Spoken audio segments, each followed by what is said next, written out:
And thank you for the warm welcome. I'm excited. And just I want to make a little note. We have an event going on in our office. So we have a speaker here right now. So I don't know if it gets loud. Hopefully you guys can't hear him, but we'll do our best. We'll take the energy. We'll just bring it here and do our little podcast. Right. We're going to share. I love it.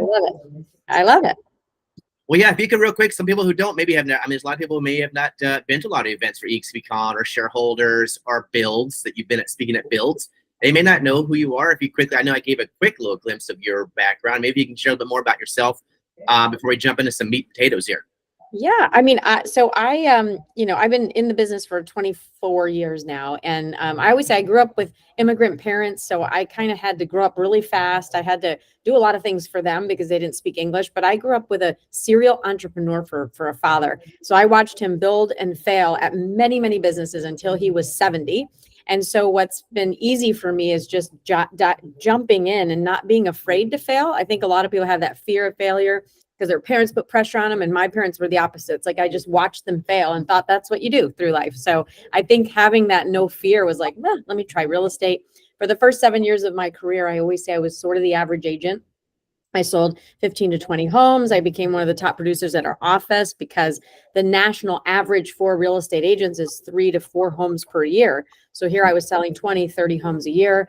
But then the market crashed in 2008. But by 2006, I had gone from making 150 grand to 40, and I was going to leave the business until I was saved by my magical fairy, Mike Ferry.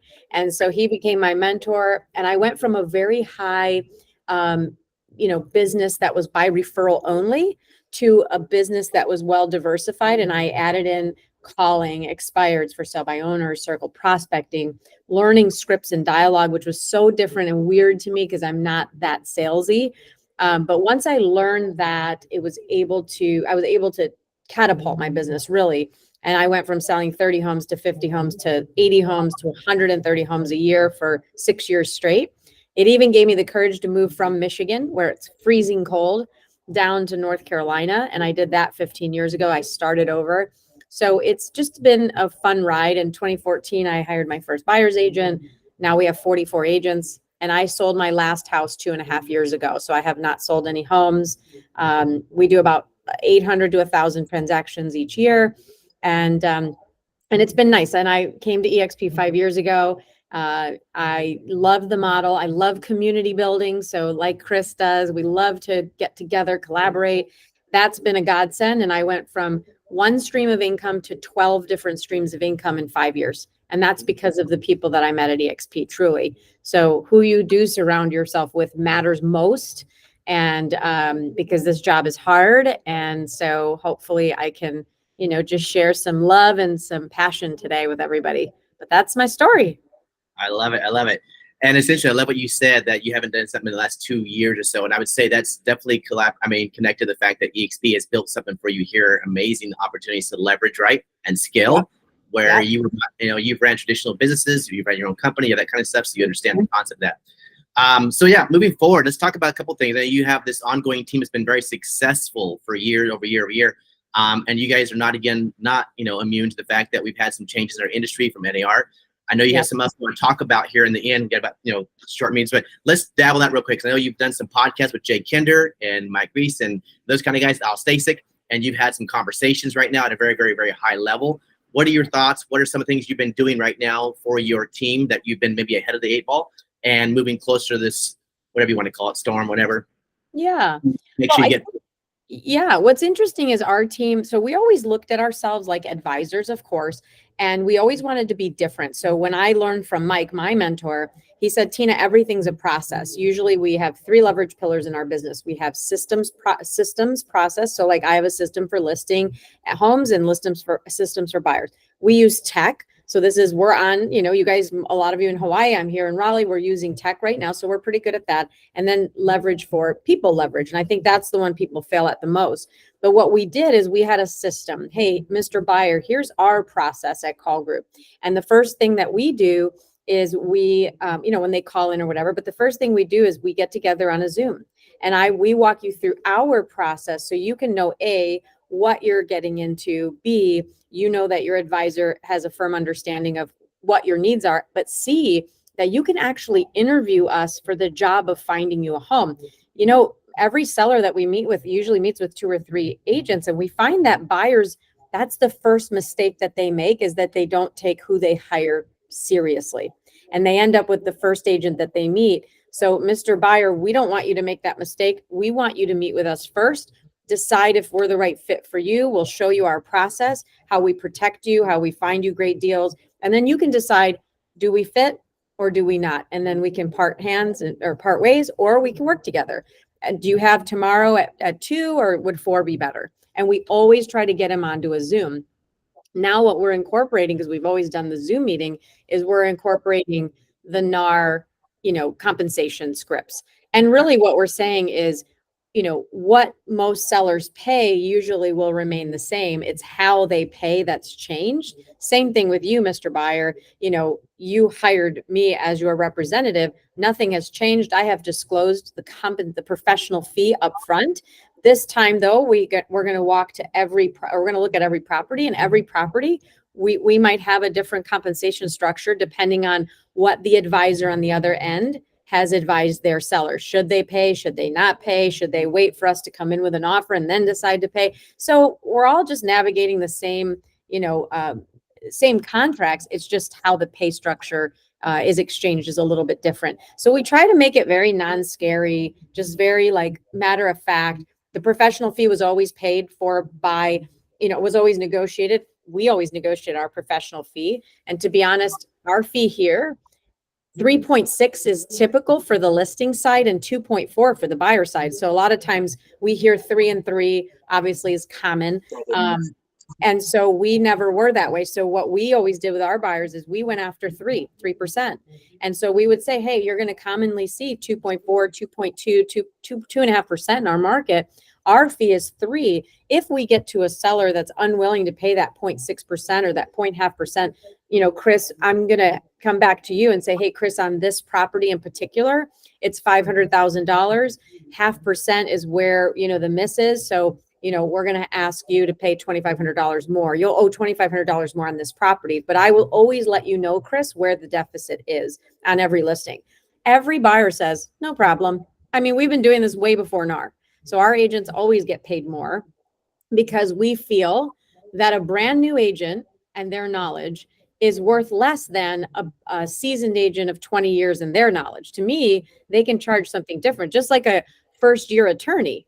A first-year attorney is not going to get the same compensation that somebody who just murdered someone and they're getting the best attorney in town. Like, sorry, there's a different fee structure for knowledge.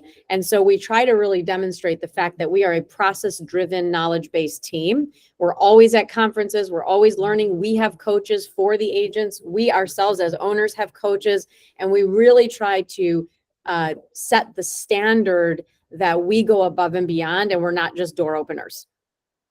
And then we show them stats that the average agent sells 4 homes. You got to look out for yourself, Chris. If you're going to go be with an agent that sells 2 or 3 homes a year or an agent that sells 50, which one is better equipped when they run into a problem to help you?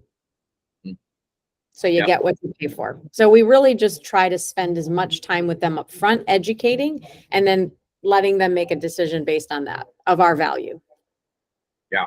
I love what you said because it's true. Different compensation for levels of knowledge, and I believe experience. And I love the fact you use the attorney one because I use that attorney one all the time. I say this, I don't want to offend anybody, but we all know that O.J. Simpson was guilty. Call it what you call it. But he got off because, his attorney was amazing, right? His attorney was amazing. And so at that point, his value proposition was so high that people that approached him was never calling about compensation or was like, can they afford them? Johnny Cochran was like, can you put me on your list? Do you have time to put me in? I need you to help me get where I need to go, and you're the man to do it. The experience, knowledge, and time. So you're right, Tina, 100%. Yeah. It's like, it's not about can they afford me? Can they afford not to have me? You have me. There we go. 100%. Really? Yeah. I love that. So now you're at this point. So you guys have been doing this for a while. Your team's been doing it really hasn't changed for you guys at all. Honestly. No. I mean, we still are counseling our sellers to offer compensation because I do believe, this is my personal belief, that compensation is a marketing tool. If I take the number one thing away from a buyer, which is their ability to buy our home because we are not offering, but other sellers are offering, we're going to be missing out. So if Mr. Buyer, if or Mr. Seller, if you're looking at 5 properties, when you become a buyer and you see that 4 are offering compensation and 1 is not, which one would you most likely buy? And oh, by the way, Mr. Buyer or Mr. Seller, are you planning, if you don't want to pay a commission, are you planning to pay your buyer representative? Are you planning to pay me? Because as your buyer agent, I'm going to negotiate that compensation from the seller. Wouldn't you agree that you'd want me to do that? Well, yeah, well, this time is just like that time. Every buyer is going to want the same thing. So we just try to educate the seller that it's, it's going to come from somewhere, whether it's negotiated off the price or paid up front, which is better for them to open the market. And so what I tell them is I want to make sure that we compensate and hire every buyer agent in town to say nice things about our property.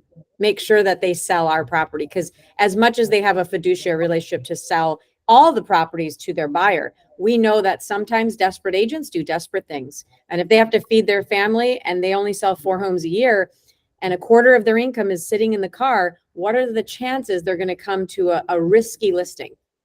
Low. So, again, we just really try to create realistic conversation with them, because that is reality. I love it. Keeping it real. And it's working, though. The process is working. And I think sometimes, or actually a lot of times, people overthink this and overprocess it to make it more complicated than it really is. Yeah. Like you said, you haven't had one buyer actually probably put up any argument about it. No. And it's like, sure. I get more comments from my team now, like, oh, they're kind of surprised. Oh my God, they just said okay. I'm like, really? Yeah. That's and we're making more. We're actually making more because we're getting more on the list side and more on the buy side. So it's actually worked out even better for agents, the agents that believe in their value. I love it. So we got it some other time. I know you want to talk a little. You're doing something currently with the vision board type or vision type thing with your team. Do you have an opportunity to kind of segue into that a little bit? Maybe discuss. Yeah. Well, we what we started to think. I would love to hear from everybody on this call. If you could put it in the chat box, like how many years in the business are you guys? Like, are you 1 year, 2 years, 20 years? Like, let's start to see. Throw it right in the chat. I want to see how many years in the business. Oh, 22 for Mr. Chris. So just like me, 24. Oh, good, Joe. This will be good for you. Oh, good. Larissa, 1, 7, 5, 3. Awesome sauce. 13 for Kimmy. Good. So this is great, because the reason I came up with this, I have a lot of ideas all the time. And I was sitting with my team, and what I found is that I had a lot of team members come to our team and they want everything overnight, and they keep comparing themselves and getting very discouraged when something's not happening fast. Or I've had conversations with teammates and they'll say, well, I don't know if this is my passion. I don't know if this is my passion. I don't know about you, Chris, but when you first got your real estate license, did you know that you were so passionate about real estate day one? Not at all. In fact, I didn't even want to sell real estate, if I'm being completely honest. It was too redundant. It didn't challenge me enough. It really didn't. Right. So like that, I think people search for their passion and their purpose in life backwards. And so I had this idea at 3 o'clock in the morning. I jumped out of bed and I was like, I'm creating this graph in my mind and I'm writing it down on paper, and I presented it to my team. And so I'm going to try to present this now to you guys. Let's see if this works. Okay. Tell me, Chris, if you can see my screen. Let's see. Oh, there we go. Yes. Oh, good. Can you guys see it? Yep. All right. Awesome. So I am going to now tell me if I tab over, if you guys can see the screen again. Oh, is it working? That works? Yep. What's your life vision? Okay, cool. So here's what I want you guys to think about. And I can't see you guys. So, oh wait, maybe I can't see you guys. Yes, I can. Okay. So how many times have you guys had somebody in any sort of presentation ask you what your why is? Just give me a show of hands. What's your why? What's your why? What's your why? Right? So we always start with our why. Why? But here's the thing. The most common answer is what? Chris, I'll unmute you, keep you unmuted so we can interact. What's the most common answer? What's your why? Family. My family, my kids, my wife, my husband. It's always family. But here's the thing.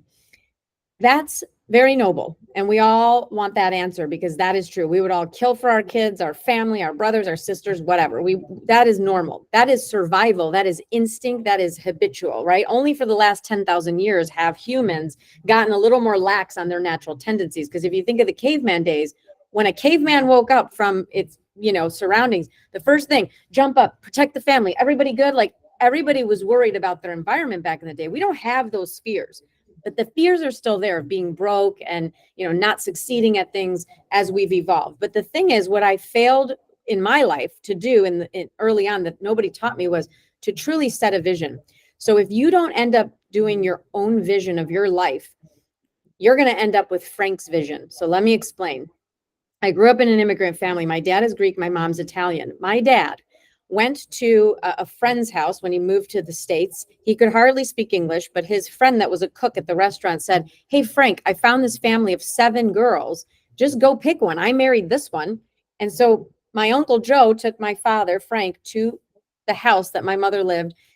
They lined up the girls and he picked my Aunt Frances. They went on a date. He brought her back and returned her the next day. And then he picked my mother. They went on a date. And 3 months later, they were married.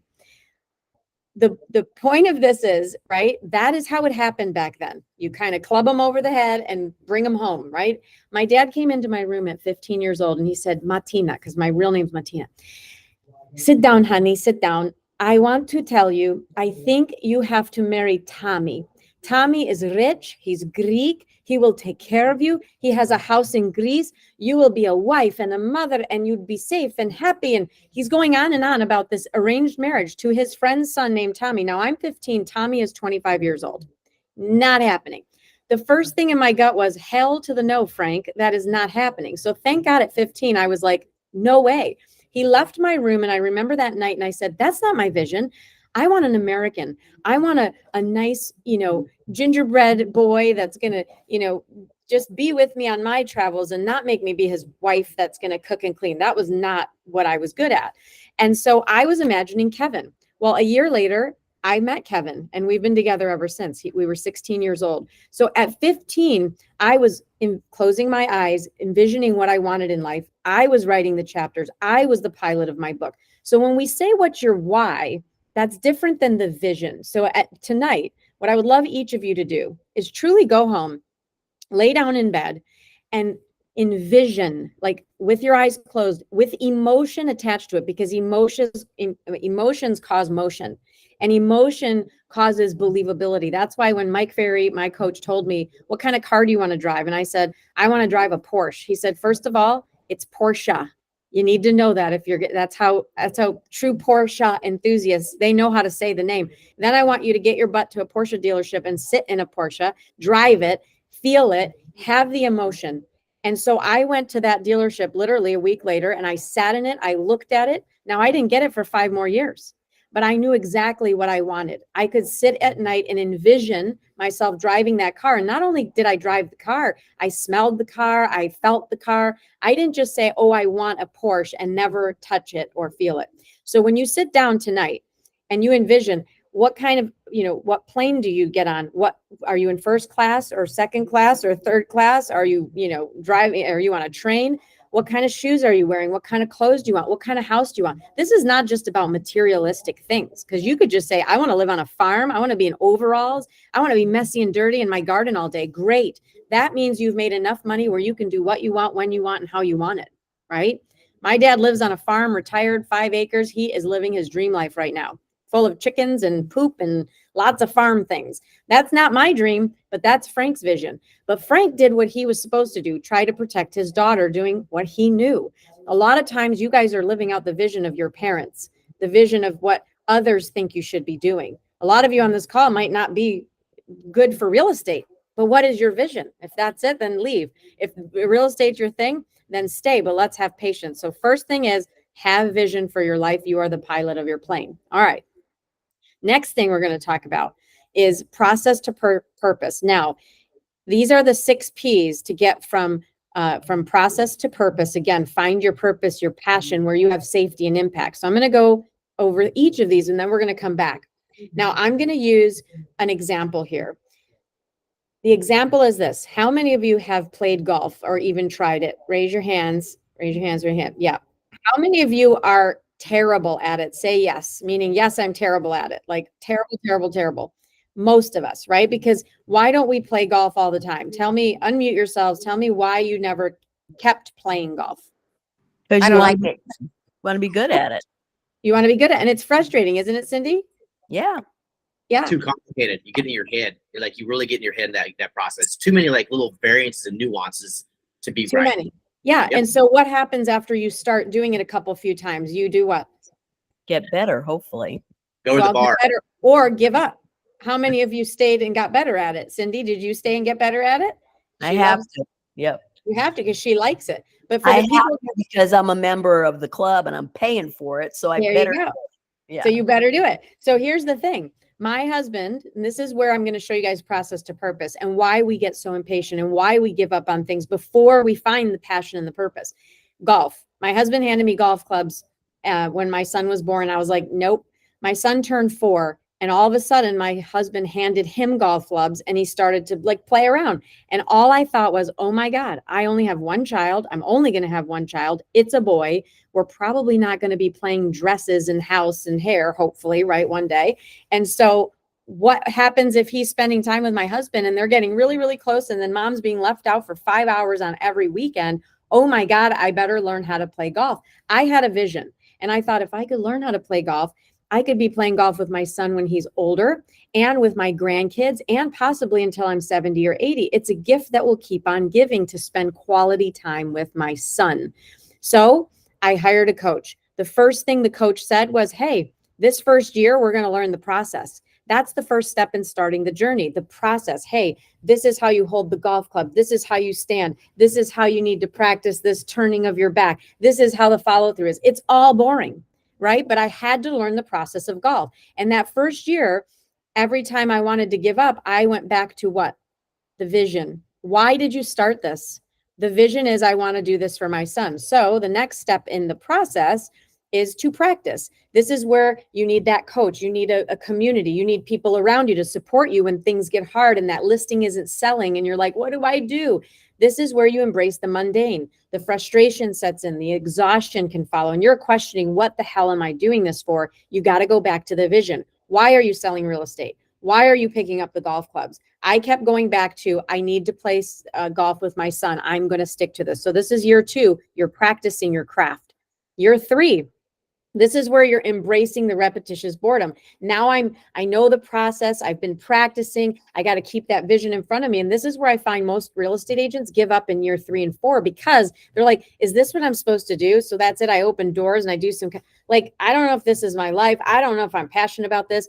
And they don't have patience. So patience is the key to breaking through, because when you don't have patience, you give up. And so by year 3, I almost gave up, but then I would see, oh man, I would see that 1 or 2 shots by year 4 and 5 that, oh, they kept coming back, not as consistent, but I would get 2 to 3 really great shots out of 10. What started to happen?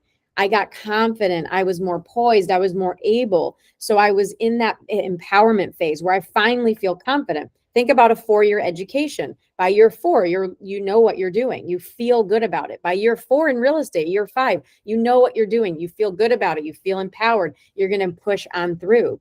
Now what happens is year 5 to 10, the passion grows.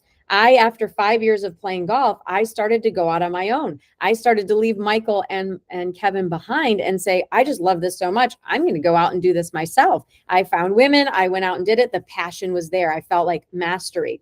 And then finally, you find your purpose. For me, my purpose was to learn how to play golf. It took me 10 years. Now my son will call me and say, Mom, let's go out and golf. I have a teenager basically that will spend 4 to 5 uninterrupted hours with me. It took 10 years to get really good at it to where I was consistent in my swing, but I found my purpose, and that was to fulfill the dream of practicing with my son. So what I want to do is go over this chart, and I want you guys now to look at this with real estate eyes.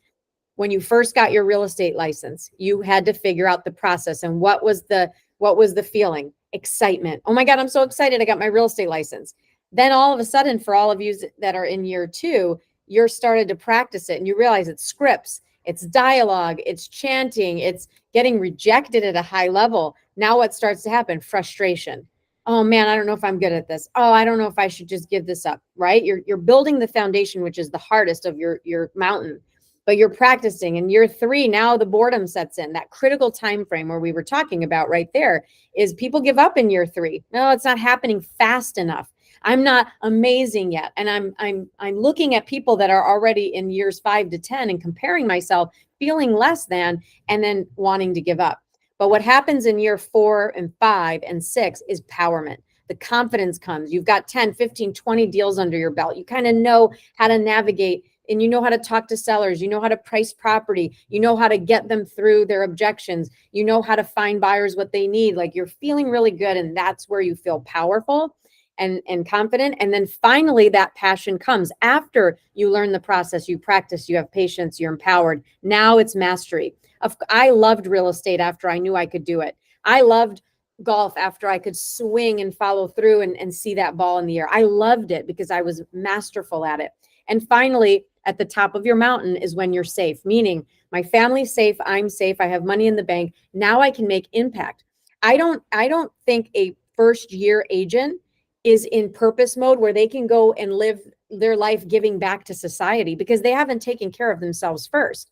So a lot of us very altruistic people, we start giving and giving and giving, depleting ourselves, never building anything for ourselves because we're helping everyone else. But guess what?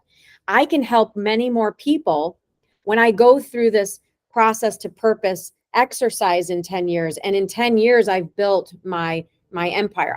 I'm at the top of my mountain. I can go back and lift others up and pull them up the mountain like a Sherpa and make sure that they get to safety and impact. So when I did this for my team, what they started to realize was, wow, the first year agent, when they're looking at Sarah, who's in power mode in year 5, or they're looking at Ashley, who's prospecting agents, building a downline, already makes $250,000 a year. When they're looking at her in a different level and comparing, they shouldn't. They should go back to this graph and remind themselves, where am I at and what is the road ahead? This graph is also to set in the fact that, guys, this takes time. Real estate, those people that said they're 1, 2, 3 years in the business, this takes time. Anything worth building is a 10-year build out. I'm in year 5 at EXP with 1,500 agents. I can't wait to get to year 10. I know that it's going to take me 10 years to get to 5,000, 6,000 people, but I'm going through the same process. Anything you start starts over with this. So I hope that was helpful, Chris. I wanted to open it up to questions, and I'd love to hear in the chat, like, where you guys are in the graph. Like, are you year 1, 2? Like, are you process, practice, patience, power? Like, where are you on this chart? Compare into real estate terms.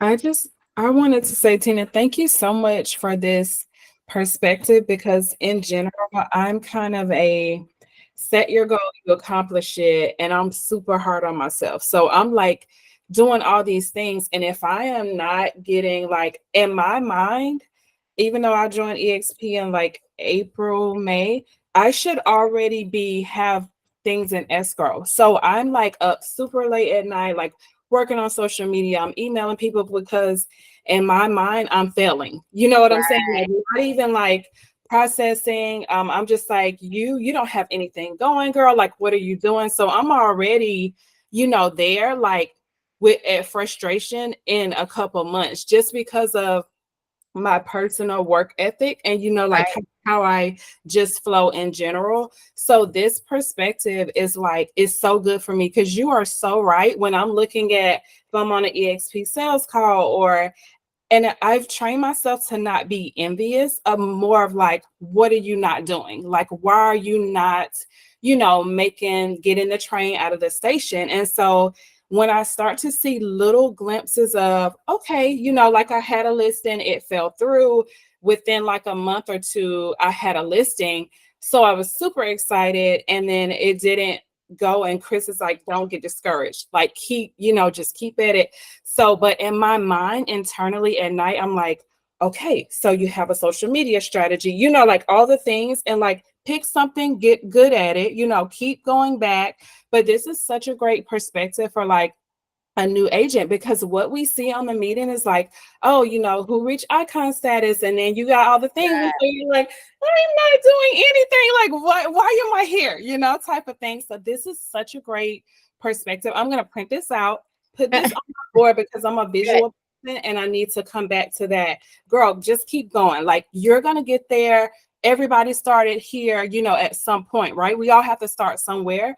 But I love this. Thank you so much for just sharing this perspective, because I'm definitely not at boredom. I'm confident, but I'm definitely frustrated in like a couple months.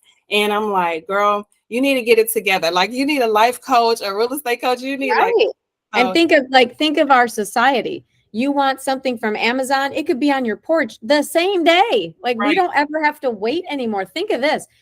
Everyone in traffic, you're driving your car and somebody cuts you off, or there's a little bit of traffic, you have to wait for 10 minutes. But back in the day, people had to get on a horse and buggy, and it took them 3, 4, 5 hours, 10 hours to get where we can get in 20 minutes. I mean, people had patience back in the day. We have none. And then we give ourselves we're hard on ourselves because we're not doing enough deals. We're not right where we should be. But it takes 4 years. It takes 4 years in a real estate career to get even just your bachelor's in real estate. So you have to give yourself 4 years and be ready for that 4-year challenge. And then things get easy. Yeah. Thank you so much. I just wanted to say, like, you are spot on with this. Like, this is so like in my head, and I appreciate this is a good visual for people that, might get like be discouraged and feel like you're not doing, you know what I'm saying? So thank you for that. Totally. Well, good. You're welcome. I love it. Cindy, you were there. You had a question. I think you raised your hand, but you may have moved through your camera. No, I love this too, because the reality is I think most people look at people in real estate when they're getting started and they see all the glamorous points of where they're at, right? It's like they want to be where you're at that point in life at the 10-year mark, but they're at year 1. And right, it's attractive. Everybody sees the 10-year results, but they're at a 1-year mark. Correct. And not easy. And I will say, I want to segue into even now at EXP, we're all EXP here, but age and attraction, like you're saying, I'm where you're at, build my group. And I know it was a 10-year thing too. Brent said, oh, I'll do it in 3. So we get it in our head. I get it. And everybody's different. And his market was different than our market. My market was different than the last 24 years have been different than it is today to start real estate. So like when Brent started, there was no LPT, EXP, Epic, Canzel, Realty One. I mean, think of how many options we have. That's why for us, I added 5 more years. The minute I said 5, I said, I'm going to make it 10 because it's just different timing, so that way I'm not discouraged and I'm ready for the long haul. Because what else will you be doing? What else is Larissa going to do for the next 5 years, 6 years, 7 years? Sell real estate. So just have realistic expectations. Yeah, time will pass regardless. Mark will show up regardless. Especially if you're going to be in this for the next 15 years, then give yourself a 15-year roadmap. What does it look like? Holy. Cindy, you had a question. No, I was just going to say, I've been in it for 35 years and I started at Century 21 and I was, the top agent in the second to forever, second year. So first year I made that goal. I made what I was going to do and I did it. I did it every time. And now I'm 69 years old and I've been saying at 70, I'm done. I want to retire. But I feel like I want to do that like right now. And I know I I'm so. You know what? We just started the legacy agent program. So for agents like you in our town, we literally give them 35% referrals, 2 levels deep on all of their people. They come to all of our past client events. We market to your list and you just go golf and you just get referrals. So which agent in your area do you want to, gift that amazing partnership to and then start? It's like, it's time. I have like 5 agents under me. They're all pretty new. And wouldn't that my goal is to just give them and get 25% referral. As long as you trust them, like the new ones. I mean, because again, you want to give your customers great service. So sometimes new people, I love new people, but they're not as seasoned. So you can group them together, a new person and somebody else. But that's what I need to do. Awesome. I need to be engaged for 1 more year is my goal. Exactly. You got this, Cindy. I have and faith. Cindy, you could even recruit your referral partner, like a seasoned agent that has another 10, 15 years in them and say, hey, let's partner. I'm you come trying. to EXP and you'll take all my business, that's a great way to do it. Yeah, that's what I need to do. Yeah. Awesome. You got this. I know it. I have faith in you. You're going to make it happen. We're going to help support you in that. Thank you. Ronnie, you had a question, Ronnie? I did. Good morning. I wanted to ask you, Tina, I have two teams, one here, one in Spokane, Washington. I'm frustrated that they're not going at the pace I think they're capable of. And I wonder if you might share some of the things you've learned along the way as you built your production team and also, your revenue share group. And what are some of the takeaways that you learned that might help me? Well, I think that you're the one that's helping to lead everyone. What I understood, because I'm a discerner and am I working genius? I don't know if you guys have done working genius, but I'm a discerner and an inventor, meaning I love to poke holes in things and I love to do research. I have pulled the disc, the working genius, and the strengths finder for all my people. So like I know right here on my little charts, everyone here that is a T or a G, meaning they have a lot of tenacity and they are just going to move and shake every single day. When I look at those agents' names, I go, yep, those are the runners. They will never slow down because it's in their makeup to just go fast. There are other agents that are more supporters.